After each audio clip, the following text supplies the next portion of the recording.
Hey, good morning. It ain't too bad out here considering, I guess, a little bit of a snowstorm supposed to be coming in this evening.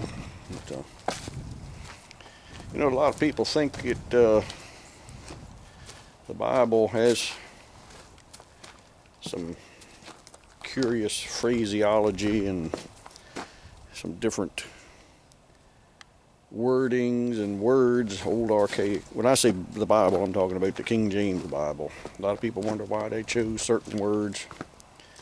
Might not seem like it makes any sense, but I'll give you an example today of some words that were chosen for a specific reason, because God led the translation committee to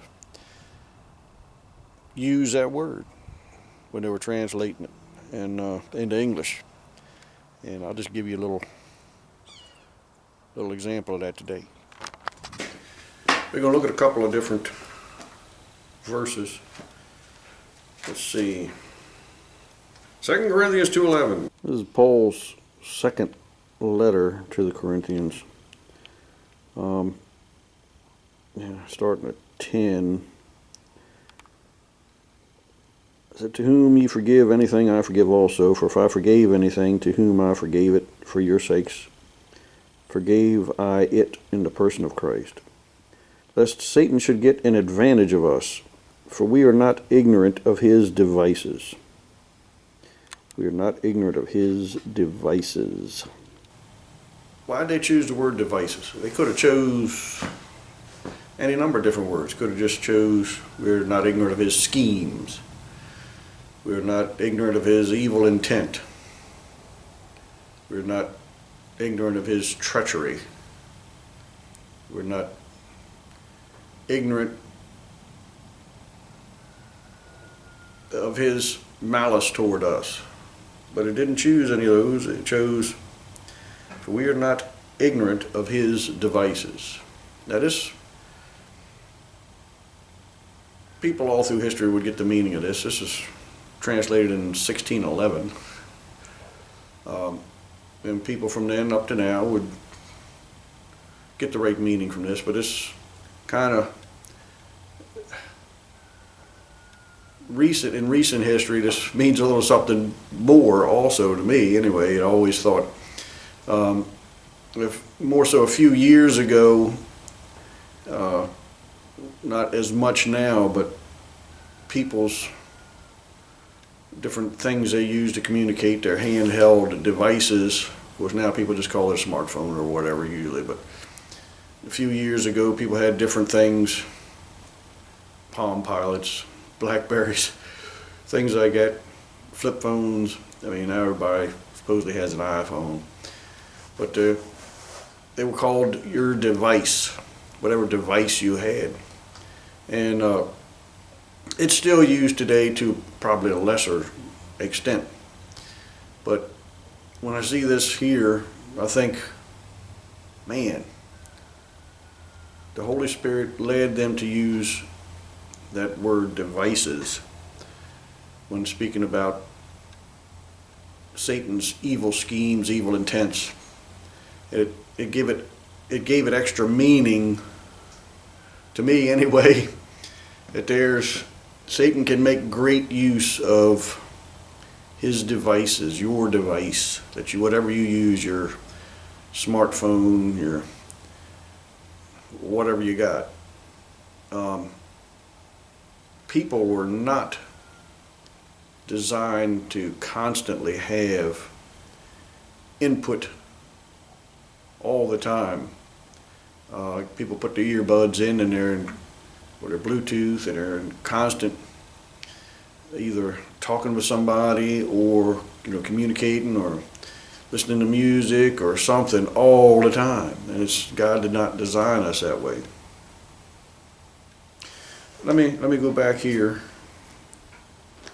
We're going to 1 Kings 19:12. 1 Kings 19, starting 11. "And he said, Go forth and stand upon the mount before the Lord. And behold, the Lord passed by, and a great and strong wind rent the mountains, and brake in pieces the rocks before the Lord. But the Lord was not in the wind, and after the wind an earthquake, but the Lord was not in the earthquake. And after the earthquake a fire, but the Lord was not in the fire. And after the fire a still small voice. And it was so that when Elijah heard it, that he wrapped his face in his mantle and went out and stood in the entering in of the cave. And behold, there came a voice unto him and said, What doest thou here, Elijah? Basically, what are you doing here, Elijah? Let me give you some background on this. We had Elijah out there. Elijah just had a great victory. There's a big backstory. I won't go through the whole thing. But he had gotten discouraged for some reason, and he wanted to hear from the Lord, wanted to hear from God. And God had a message for him. But it was not in all these great, huge things. It was a still, small voice. God many times speaks to us in a still, small voice. But we got, through our devices, shall I say, Satan's devices, we have all these distractions. We're never at a place where we can just sit and listen. God designed us for, specifically, we need time to just go sit down by the stream down in the meadow and hear the water running by over the stones and listen to the birds chirping and the squirrels running from one tree to the next over the leaves and calling to each other, and or being out on the lake fishing, hearing the waves lapping against the boat, or just by the ocean, just laying back, breathing the salt air, feeling the wind in your face, and hearing the waves crashing, and walking along picking up seashells, quiet stuff, where there's not a bunch of distractions and input constantly. You know, throw your earbuds and your Bluetooth and your iPhone away, just go and actually be in the quiet. People are destroying their brains and their bodies by never having quiet, and also never giving themselves the opportunity to hear that still small voice. There's always some input from somewhere. Yeah, God might get your attention through big things, earthquake, wind, fire, thunder. But he usually, if he does that to get your attention, you'll hear a still small voice later. It won't be during the big storm or whatnot. You've got to give yourselves a chance to have some quiet times, quiet reflection, and just listen for the still small voice. Because he'll be calling you. He calls each one of us. And don't let it just go right to voicemail and ignore it. Because you do so at your soul's peril, where your soul will spend eternity.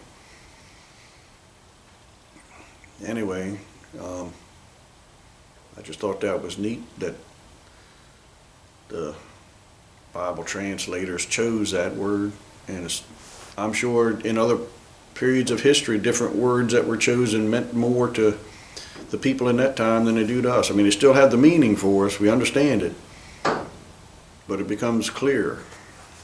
Just like this word, devices, we're not ignorant of his devices. Satan does use our devices against us. I mean, not just to distract us. There can be some of the most horrible stuff come through the internet and on the iPhones and stuff. Don't give in to it. Don't give in to it. It's better to just hold that thing in your hand, cock up your leg, and throw it as far back into the woods as you can, or out into the river or something. It's best to do without that, better than to have your soul in hell for all eternity. Anyway, I'm kind of rambling now, so I'll shut it off. Hope you can make something out of this. Hope you all have a great Sunday. We'll catch you later. See you.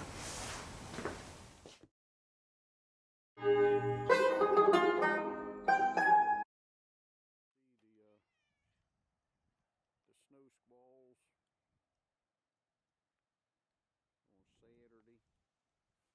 Not supposed to get, if we get any accumulation at all, it might be an inch or something.